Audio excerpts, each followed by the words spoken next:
l'arme anti-coercition de l'Union européenne, c'est ce qu'on appelle le bazooka économique. Oui, ça avait été inventé en fait pour faire face aux Chinois en 2021. Ça a bien marché. C'est une mesure qui n'a jamais été utilisée, mais on s'était mis cette arme à disposition pour répliquer aux Chinois. Bon, on l'a jamais utilisée, et là c'est Emmanuel Macron qui veut activer cet instrument anti-coercition de l'Union européenne pour dire stop à Donald Trump qui, vous l'avez entendu ce week-end, a menacé 8 pays européens d'augmentation de droits de douane. Ces 8 pays européens qui ont envoyé des militaires au Groenland pour soutenir le Danemark et le Groenland. Alors ces 8 pays sont les suivants: le Danemark, la Norvège, la Suède, l'Allemagne, le Royaume-Uni, les Pays-Bas, la Finlande et la France. Il a menacé ces pays de leur imposer de nouveaux droits de douane surtaxe de 10% à partir du 1er février, et ça pourrait aller jusqu'à 25% au 1er juin. Alors maintenant, la question est de savoir comment réplique-t-on. Est-ce qu'il n'est pas temps un peu de hausser le ton, d'arrêter de se faire marcher dessus par Donald Trump? Alors le problème, c'est que déjà les Allemands semblent avoir reculé puisqu'ils ont retiré ce week-end leurs 15 soldats allemands. Ouais. Ça change tout. Et que, et que cette 15. arme de l'Union européenne, dans les 8 pays, il y en a 2 qui ne sont pas dans l'Union européenne, la Norvège et le Royaume-Uni. Alors on peut décider cette mesure, c'est pas l'unanimité, c'est la majorité qualifiée. Sauf que il va falloir convaincre nos partenaires. Ouais. Est-ce que Emmanuel Macron en ce moment est en mesure de convaincre les autres d'agir? Alors la majorité qualifiée, c'est 55%. Ça fait 65% de la population européenne. Oui, mais il faut 55% des États membres qui représentent 65% de la population. Ce qui est déjà assez simple. Parce que du coup, j'ai regardé un peu le protocole de mise en œuvre du bazooka là. J'ai peur que le bazooka tire des crottes de nez, quoi. Et ça va pas vraiment faire peur à Trump, ce bazooka là. Parce que concrètement, c'est comme tout ce que fait l'Europe, quoi. Pour mettre en œuvre ce truc-là, qui est sur le fond peut-être une bonne idée, hausser le ton vis-à-vis de Trump, dire écoute, tu peux pas faire tout ce que tu veux dans le monde, et nous, si tu nous mets des droits de douane, on va répliquer. Ça veut dire blocage de certains investissements américains en Europe. Ça, c'est une bonne idée. Gel de l'accès au marché public européen, voilà, par exemple. C'est complètement une bonne idée, ça. Mais la mise en œuvre dans une Europe à 27, ça va prendre des plombes. Des plombes. C'est pas au 1er février que ça va s'appliquer. C'est au 1er février 2027. Donc, à un moment donné, je crois pas que ça... Donc, tu n'y crois pas? Je pense pas que c'est une arme qu'on peut appeler de coercition. Après, sur le fond de l'engagement des Européens pour défendre le Groenland, je vois pas en quoi 7 militaires en plus, en moins, la danse du ventre de l'Allemagne qui les met, qui les retire, je vois pas en quoi ça a un impact sur Trump. Si, ça a fait réagir Trump, l'envoi. Ouais, d'accord. Il dit je vais vous mettre des droits douane et tout le monde rentre à la maison. Donc à un moment donné, quand même, les Allemands, ils ont retiré leur. C'est pas tout le monde. Alors, est-ce que Trump, il a plus peur de Macron ou des Allemands? Enfin, tu vois, il y a un moment donné, je pense que s'il faut aller... en plus, ça va pas être une guerre, le Groenland, ça va pas être une guerre, puisqu'il l'a situé sur la guerre économique avec les droits de douane. Il faut aller dans un bras de fer économique avec Trump, voilà. Mais pour ça, il faut que les Européens soient unis, et j'ai un petit doute. Charles, il va y avoir un sommet dans les jours qui viennent. Non, mais déjà, saluons la grande loyauté de l'Allemagne, qui... très solidaire et courageuse, a déjà retiré ses soldats. Ils ont été 24 heures. Avant toute escarmouche, même symbolique. C'est dire si on peut compter sur nos amis allemands. Je salue ceux qui nous écoutent. Traître un jour, traître... Non, là, je vais trop loin. Mais je ne l'ai pas dit. Mais je trouve ça très décevant de leur part. Et je trouve que face à un... personnage aussi agressif avec l'Union européenne, ils auraient pu être un peu plus courageux.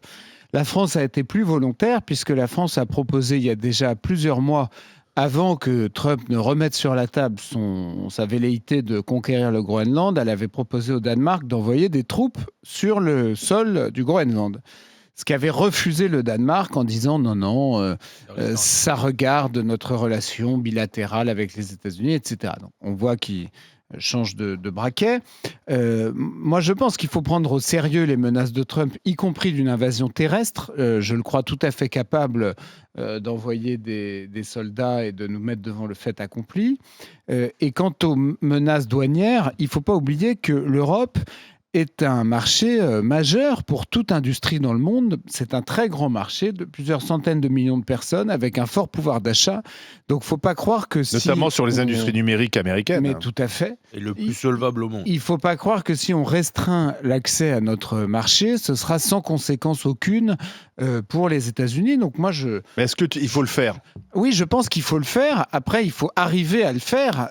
Et donc, il faut arriver à emporter la fameuse majorité qu'on a décrite il y a un instant. Majorité qualifiée. Et ça, bon, il faut, vu que les Allemands nous lâchent, il faudrait au moins que Mme Meloni ou autres se mettent aux côtés de notre président pour arriver à obtenir ça. Mais je pense qu'il faut qu'on fasse tout ce qu'on peut de toute façon pour répliquer. Il ne faut pas se laisser faire, oui, Barbara. Bien sûr. Oui, Donald Trump a compris comment le monde tournait face à des Poutine, face à des Xi Jinping, face à des Modi, parce qu'on ne parle jamais de l'Inde, mais face à des Ben Salman en Arabie Saoudite, etc. Tous ces autocrates qui sont pour beaucoup d'ailleurs assis sur des tas d'or, parce qu'ils sont assis sur des États très puissants en termes de ressources ou bien en termes de capacité industrielle, et en plus dirigés par des autocrates qui voient très très loin. Les Américains ont donc choisi d'élire un président un peu du même style. Je ne dis pas qu'il est autocrate parce qu'il y a des contre-pouvoirs aux États-Unis. La Cour suprême peut intervenir sur cette question des douanes. Et excusez-moi, mais quand un pays démocratique de ce monde pourra avoir une constitution qui a duré aussi longtemps et qui a préservé la démocratie comme les États-Unis depuis la fin du XVIIIe siècle, on viendra m'en reparler. Donc déjà, les États européens feraient bien de se la boucler un peu parce qu'il y a bien une démocratie moderne qui a fait preuve de sa capacité à surmonter d'éventuels autocrates, c'est bien les États-Unis. Donc je ne crains pas Donald Trump là-dessus. Donc Donald Trump, il a un truc, donc je vais continuer à entretenir notre relation d'amitié avec le monde hispanique, notamment Milei. Trump, il a des cojones. Et l'Union européenne, c'est pas Union européenne. Pas sur tous les dossiers, pas sur tous les dossiers. Oui. Sur l'Iran, il en a beaucoup moins. Il a un peu fait demi-tour quand même. Il a surtout sur Poutine. Il a abandonné les Iraniens. Et puis l'Ukraine, on en est où ? Surtout face à Poutine. Tu peux pas dire qu'il a des couilles face à Poutine. Finit son raisonnement. C'est-à-dire que moi, j'ai coupé personne, mais moi, non, franchement, là, vous pouvez passer le riquier. J'ai coupé personne. Voilà. Donc, l'Union européenne, c'est l'union des eunuques. Voilà, c'est union des eunuques. On leur a tous coupé. C'est les États impuissants. Voilà. Donc, en face, il y a Trump. Ça fait longtemps qu'il les a montrés, ça fait longtemps qu'il dit un certain nombre de choses. Je rappelle quand même que quand les États-Unis en 1867 ont acheté l'Alaska, c'était un secrétaire d'État qui s'appelait Seward qui disait non, il faut absolument qu'on ait l'Alaska. Tout le monde se foutait de lui, y compris aux États-Unis. On disait le Seward Icebox, ça nous sert à rien d'acheter ce truc-là. Il s'est avéré que c'était hyper important stratégiquement et en ressources naturelles. Là, il y en a qui disent oui, le Groenland a énormément de ressources, il y a quasiment rien qui est exploité. Juste une chose. Oui, parce qu'il y a des lois qui protègent, les lois environnement. Les Groenlandais, en particulier les Groenlandaises, doivent adorer le Danemark. Pourtant, de 1960 à 1991, les femmes inuites étaient massivement stérilisées par les Danois sans leur consentement. Mais ça doit leur plaire de vivre sous la colonisation des Danois. Donc quel rapport ? Non mais je dis simplement. Parlons des Indiens d'Amérique alors. Non mais voilà. Mais qui ont été massacrés par ça. Combien coûte la stérilisation était plus violente. Combien coûte aujourd'hui l'entretien du Groenland aux Danois ? Ça leur coûte 625 millions de dollars par an à peu près. Oui, mais Trump, il leur dit, voilà, moi, je vous mets sur la table des sommes astronomiques, etc. Donc, les Groenlandais vont peut-être prendre le temps de réfléchir. Vous savez qui ou d'autre va réfléchir ? Je pense les Danois vont réfléchir aussi. Parce que les Danois, ils vont commencer un peu à faire leurs calculs. Et vous verrez que peut-être, parce que Trump, il a cette espèce de force hyper violente, qui est sont les rapports de force aujourd'hui, mais sont les rapports de force de toujours des relations internationales. Il y a franchement que l'extrême centre... On n'est pas obligé d'y céder. Je t'ai pas dit d'y céder, mais... Ce matin, nous avons un agent de la CIA parmi nous. Mais bien sûr, oui. Et puis du Mossad aussi, si vous voulez. Qui a été retourné ce week-end. Non, mais pardon. Ce que je veux te dire par ailleurs... Barbara, si tu as une tu Union donnes les européenne éléments de langage forte... américains, c'est très bien, on n'est pas obligé d'y céder. Mais non, je suis pas... Mais c'est pour ça, vous comprenez éléments de langage. Tu attaques les Inuits, les Danois, tu les prends pour des imbéciles. Vous comprenez éléments de langage. Je vous dis simplement, quand vous avez en face de vous quelqu'un qui est hyper déterminé, qui en a strictement rien à faire, qui ne pense que deal, donnant, gagnant. Et en face, vous avez l'Union européenne qui se drape de valeurs, mais qui est incapable d'aller au bout de ce qu'elle dit. Justement, sur l'Ukraine, ils vont pas au bout. Sur l'Iran, je vais te dire, s'il y a bien quelqu'un... S'il y a bien quelqu'un qui a abandonné l'Iran, c'est bien l'Union européenne et la France, c'est pas les Américains. Trump a été dégueulasse avec l'Iran. Trump a dit aux Iraniens, continuez à sortir dans la rue, c'est un massacre dans la rue. Continuez à sortir dans la rue, renversez vos institutions, j'arrive. Alors, et finalement, il s'est couché.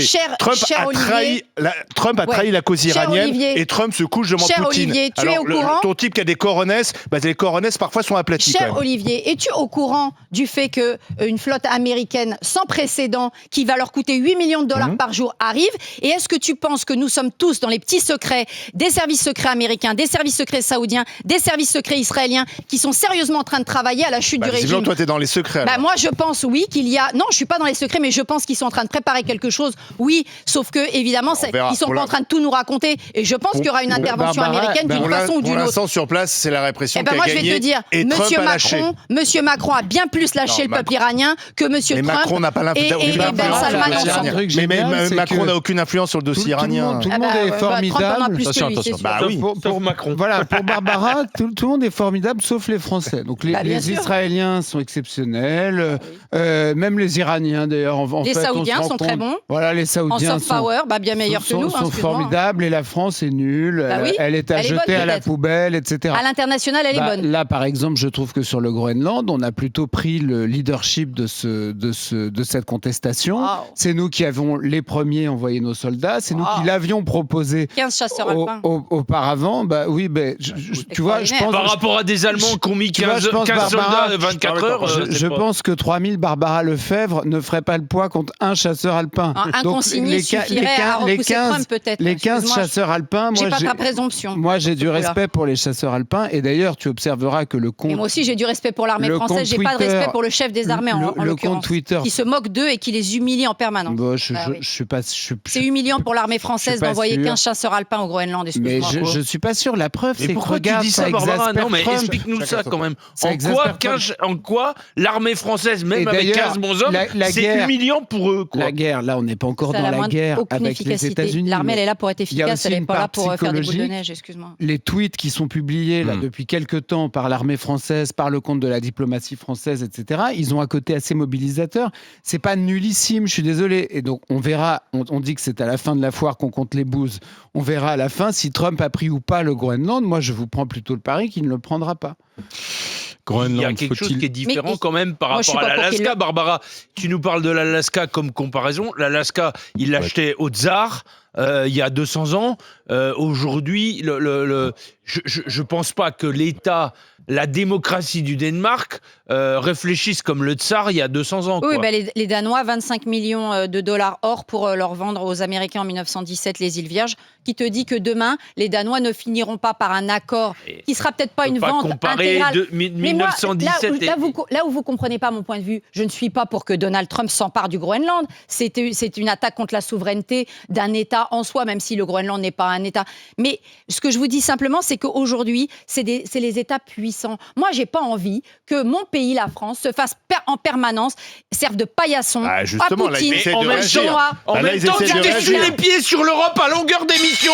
S'il y a bien un truc qui peut rendre un peu de puissance à la France, c'est l'Europe. Et c'est l'union de l'Europe. Et quand tu veux parler les yeux dans les... Mais ça me pose aucun problème. Avec le Mercosur, c'est toi qui dis ça. Ça me pose aucun problème de le dire. Parce que si tu veux parler les yeux dans les yeux à la Chine et à Trump, à un moment donné, il faut que l'Europe, elle soit unie, elle se fédère. Non, voilà. Il faut une puisque tu mets le Mercosur sur la table, je crois que le Parlement européen n'a pas fini de jouer. Je suis pour une Europe des nations. Et dans cette Europe des nations, je suis pour que la France soit leader. Oui, parce que la France, elle va retrouver sa grandeur du temps où elle avait un empire colonial. Bien sûr, Barbara, bien sûr. Mais pas du tout, ça n'a rien à voir avec l'empire colonial. La France non, c'est là où elle était puissante. De Gaulle en 58, l'empire colonial français, il était déjà en déliquescence et la France était une grande puissance européenne. La France, elle s'est délitée elle a à cause de cette reculé dans le rang des puissances depuis. Pas du tout. Moi, je suis pour une union des Européens forts, avec des États forts qui visent loin, qui pensent civilisation, qui pensent stratégie à long terme. Il faut qu'ils s'entendent. Groenland, est-ce qu'il faut... À mettre ses Ray-Ban et à nous à se prendre pour Top Gun. Est-ce qu'il faut sortir le bazooka contre Donald Trump, sortir ce bazooka économique? Alors c'est un petit oui, hein. Oui, enfin, 51, non, sûrement pas 49. Voilà, c'est bizarre. Très partagé.